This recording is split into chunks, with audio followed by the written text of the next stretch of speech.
La semaine tant attendue, le jour J est enfin arrivé, semaine de Ligue des Champions, mais aussi triste semaine pour les fans de la Casablanca, puisque le chouchou du Santiago Bernabéu, la star de cette équipe, à savoir Jude Bellingham, souffre d'une luxation à l'épaule après le match contre le Rayo Vallecano, match soldé sur un score nul et vierge ce dimanche.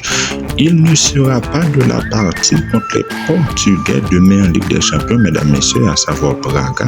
C'est ce qu'annonce AS ce matin sur sa couverture. Vraiment, c'est une mauvaise nouvelle pour la bande à Ancelotti, puisque le manque d'efficacité du duo brésilien, à savoir Rodrigo et Vinicius, inquiète particulièrement la presse madrilène. Comme nous pouvons le constater, très chers amis, Jude Bellingham, en plus d'être un milieu de terrain, mais il s'avère que c'est lui le buteur, le numéro 9 de cette équipe madrilène. Au regard de ses stats, mes amis, c'est du lourd. Il marque but sur but. Ce sera une grande première cette saison de voir le Real Madrid sans son milieu buteur. Mais oui, ça va être très compliqué pour le Real Madrid. C'est Vinicius et Rodrigo, dont les performances sont très éloignées de celles de la saison dernière, ne prennent pas les choses en main. C'est pour vous dire, très chers amis, que le Real Madrid, aussi que ses fans, attendent beaucoup plus de Vinicius en cette semaine de Ligue des Champions.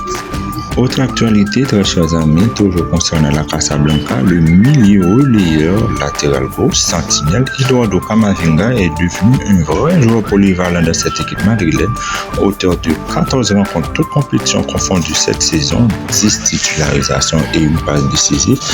Il était très brillant lors de son entrée en jeu en seconde période lors du Classico à Barcelone.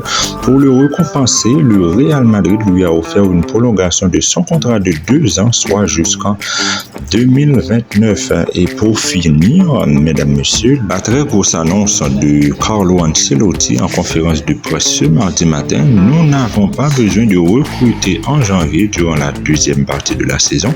Les joueurs blessés reviendront, ils reviendront avant la fin de la saison. Pendant le mercato d'hiver, nous n'allons rien faire, de quoi mettre fin aux nombreuses rumeurs. Allez, ciao.